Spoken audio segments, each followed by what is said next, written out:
Christ had died, he told his disciples to go into the city of Jerusalem and wait until you be endued with power. Now that was 50 days after his death. He didn't tell them to count the days then, he told them to wait. But here he told Israel to count. And I think it's important that God tells us to count because counting keeps our focus. Now, what are we counting? What we're counting is the things that God has done for us. What we're counting is that every single day the Lord has shown himself to be true and to be powerful. So I come to encourage you, like I said, it's nothing too out of the world. It's just a count. What do you count? You're going to count on the almighty living God. How will you count on the almighty living God? Easy. You do like this. The Bible says, many are the afflictions of the righteous. Yeah. That means I've been counting all my afflictions. There have been so many that I lost count of. But God promised that he will deliver us out of them all. So you just keep your count. How can I count my days? I count my days like this. I asked David, how do you count your ways? How do you count your days? David said, I count my days the way the Lord made it. How did the Lord make the days? He said, the evening and the morning. I said, okay, David, so you're telling me you count your days from the night to the day? He said, yeah. I said, how do you know your night is over and your day has come? He said, weeping may endure for a night. But I come to let you know that it's not over until your day is not counted complete, until the joy comes. Some of us may be in the night part of our day, but you cannot count that day over until the joy comes. So weeping may endure for a night, but keep counting because that day is not over until joy it comes in the morning. What are you counting on? I'm counting on that God is not slack according to his promises. I'm counting on the same thing that Mishael, Azariah, and Hananiah did. They told the king, we're not careful to answer you because I can count on this one thing, that God is able. Yes, he is. So I come to encourage you to keep counting.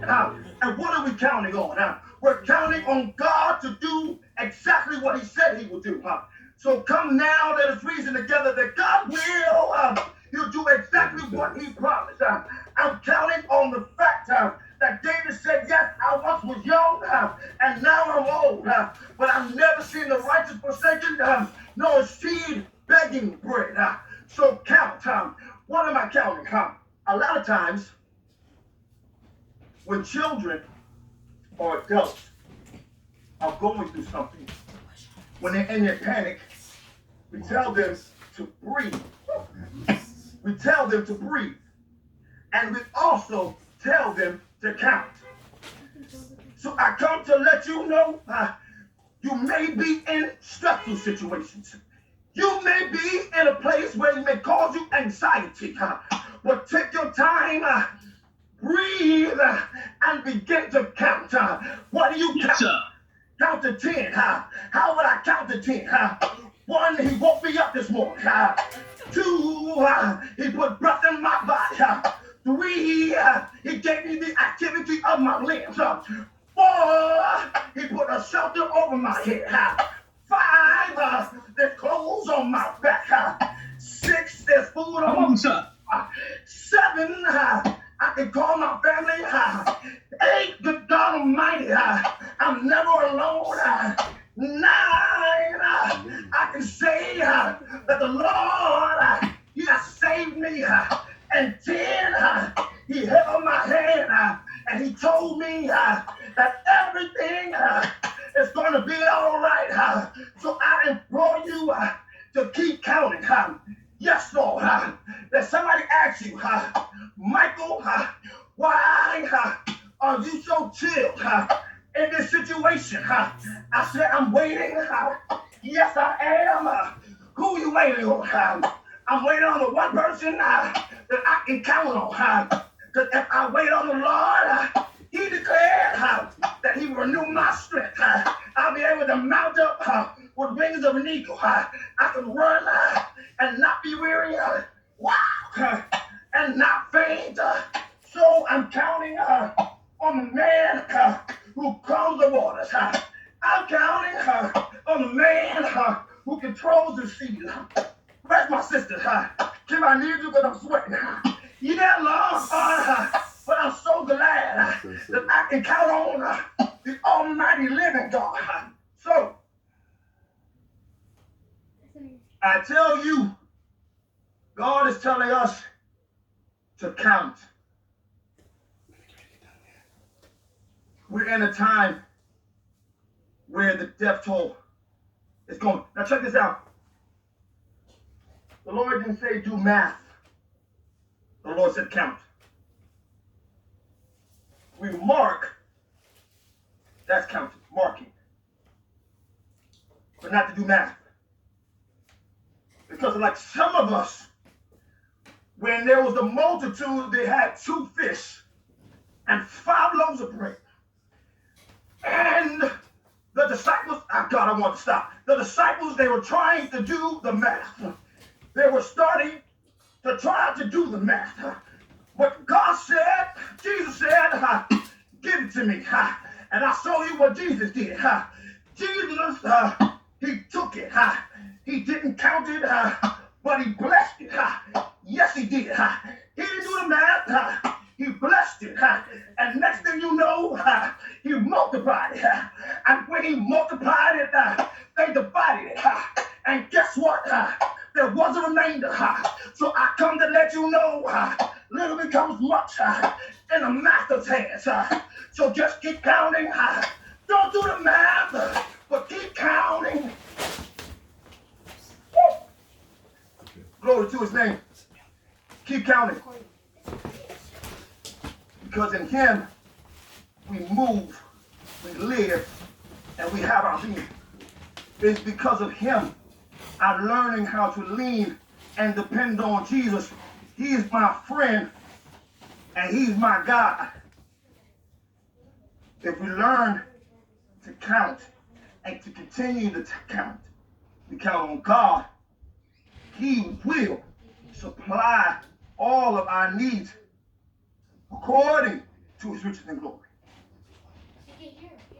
There's a lot of times that you and I might have been counted out. We might have counted ourselves out.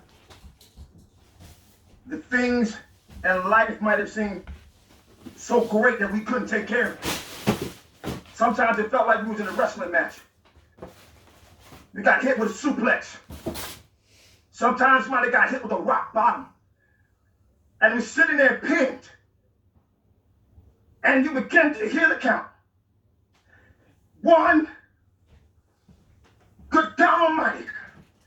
You hear 2, but somehow you looked in your corner, and out of your corner, you saw an outstretched hand. You saw an outstretched hand, and he tagged himself in. Yes, Lord. And David said, yea, though I walk through the valley of the shadow of death, I will fear no evil, but thou art with me. Thy rod and thy staff that comfort me. Thou preparest a table before me in the presence of my enemy. Thou anointed my head with oil, and my cup runneth over. But surely, one thing I can count on, goodness and mercy. So follow me all the days of my life, and I will. He need the system, turn his hand off. So, count. Keep counting. Count the many blessings that God has blessed you with. Count the afflictions. Because like you said earlier, many are the afflictions of the righteous. But God will deliver. Will deliver you out of them all. So during this season, and check this out. Now, I understand there may be misunderstanding with the word Sabbath in that scripture. A lot of times people believe they're talking about the 7-day Sabbath. But the Bible, when it says Sabbath, they're talking about weeks. 7 weeks complete. 7 Sabbaths complete. But one thing I know the Sabbath means also is rest. So while you're doing your counting, you will find rest, complete rest. Oh, because he said 7 Sabbaths complete. So look for complete rest while you're counting. The Lord will bless you. The Lord will keep you. This is what the Lord has given us to say tonight.